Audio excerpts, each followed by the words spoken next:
Okay, this video is looking at a game I just played, only my second ever Swiss game against a 1500 rated player, and I'm trying to play Caro Kann. Well, they opened with that.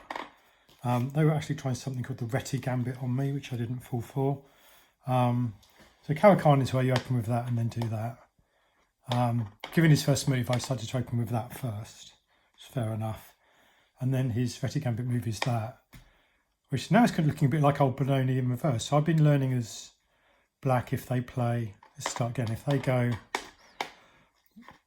you know, they get their queen pawn out first move, and I'm doing the old Benoni here, I'm hoping for the sacrifice. So they did that, I did that, and they did that. So it's kind of, is it old Benoni in reverse? Maybe I can look at that more. But yeah, that's called the Reti Gambit, R-E-T-I. So I didn't want to fall for that, you know. That's the first thing, be suspicious. Play a move like that, you know they've been researching some gambit. If you take, you're going to have a weak pawn structure, they're going to win that pawn back. So I continued my Caro Kann. So that's pawn to c6. They did pawn e3. So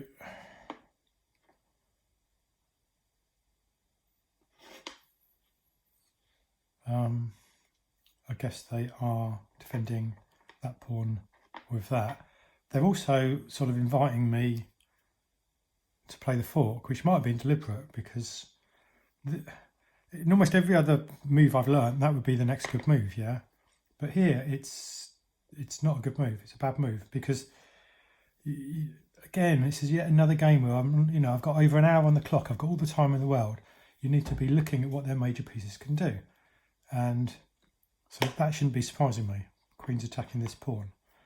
And as soon as they've done that move, this pin has become pointless. And I should also be looking at that, and again, like I've got my blinkers on, I'm only thinking about that. I'm not thinking about the fact that their next move can be that, which is, quite aggressive as well. So, I mean, I guess it's one of the problems with Caro Kann you need to be aware of, is if, you're getting this pawn out, if you do get this bishop out as well, this piece is vulnerable to attack in this way. So what do you do in this situation, and what did I do? So we've done queen to b3. Right, so I did the wrong move. I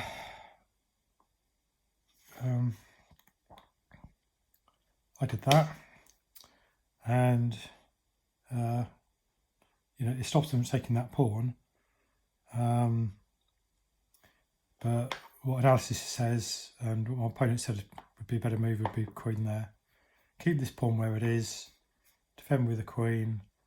The advantage of the queen here as well is it also stops that move, because it's on that diagonal. So it's not a massive blunder, but it's a first mistake. Well, the first mistake was putting this bishop here. The second mistake, I only played about 3 moves and they're all mistakes. The first mistake was that, and the second mistake was that, okay? But that's what it is, let's keep going. So pawn to b6. They didn't do this immediately, which maybe they could have done. They did pawn d5 first.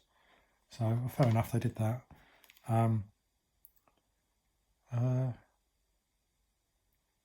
No, apologies, wrong pawn. They took that pawn first.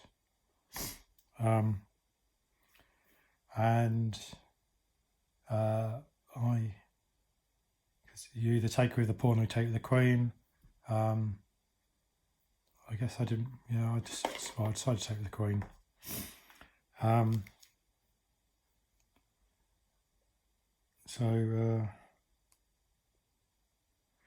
I thought here, I was looking at this and it was their move, and I was thinking, oh God, they can do that, we're in serious trouble. But actually it's not too bad. You could just kind of move here, and then if they take check, you can take back with the queen. So maybe that's why he didn't play it, or maybe he didn't see it, but he didn't play that move. He took my queen. Pawn d5, I just take back, I assume. Yeah, I took back.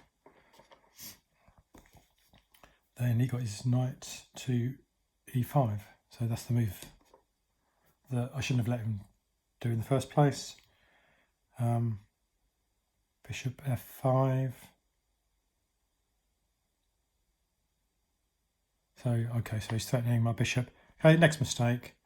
I went there thinking, well, I want to keep as much of a diagonal open as possible, which is a nice way of thinking. And I was thinking, my first thought was I should go there, but then I thought, well, I'm just, boxing my bishop here and wanted to be more aggressive than that.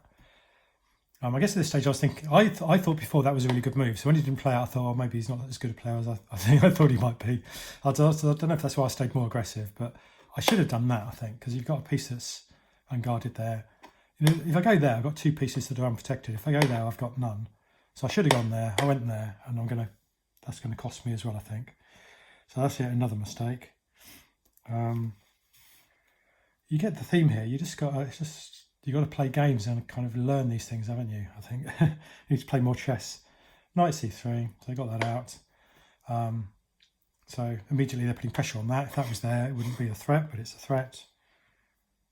Now this is a very bad move. Okay.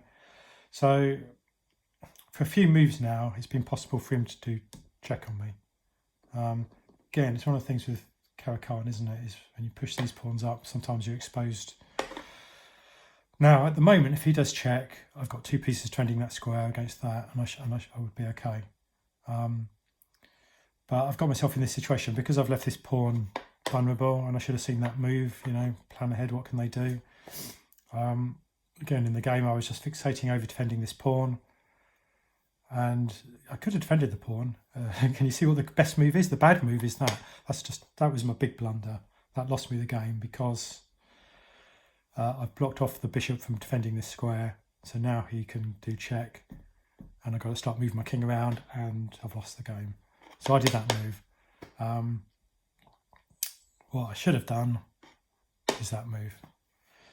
Because A, it doesn't block off the bishop, B, it defends this pawn, and C, if I tend with this and they take, I can take back. So that was the obvious move and I missed it. So that cost me the game, I think. So I did pawn e6. He did bishop b5. Yep, so he did that move check.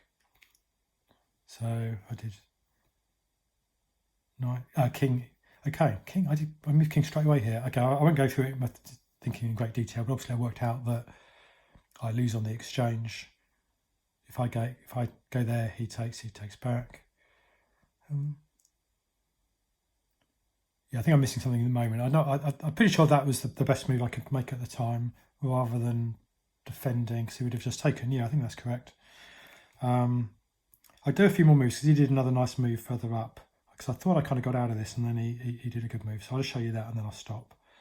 Pawn b3. Oh, I knew what he was doing here. He's planning to do that and attack down this line here. So I thought knight.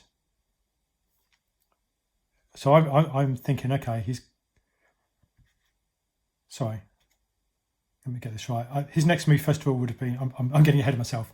His next move would have been there, and that's really dangerous, He goes check there. I've got to go there anyway, so I think I preempted it by doing king to f6. So I'm obviously in trouble now. Knight f3. Oh, okay, yeah, and the reason I did that is I'm threatening to take his knight, so he's got to move it back. Then I did pawn a6, and I pushed that back. So here I'm thinking, I've kind of recovered the situation a bit. I've pushed back two of his pieces that were threatening me. Then I did knight d7. So I'm worried about this diagonal now. I know he's going to put that there and move, and so I try and put that there to protect this square.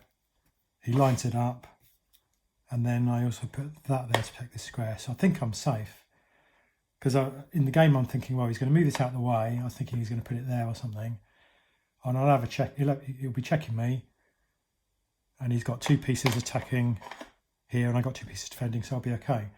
But the move I didn't see, if it's a pin, you got to. I'm literally thinking that the only place he can put it is there, but of course he did that move. Because it's a pin and you're in check anyway, you have to remember your opponent's basically got a free move.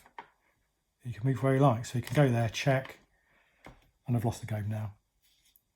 King has to go to g6, and then survive for about another 20 moves, but he starts picking off my pawns, and I lost. So that's the game. So I learned a few things there, but definitely that Caro Kann opening, I know to get the queen there, not lose out there. This pin thing, don't do it if it's not going to benefit you. Just look ahead at the moves that they can make better. I tell myself that every game, but you've got to do that. Yeah. So yeah, just take your time more. You've got over an hour on the clock, so these early moves are crucial. You do one kind of subpar move against a good player, and you're in trouble. So yeah, I learned a lot from that game.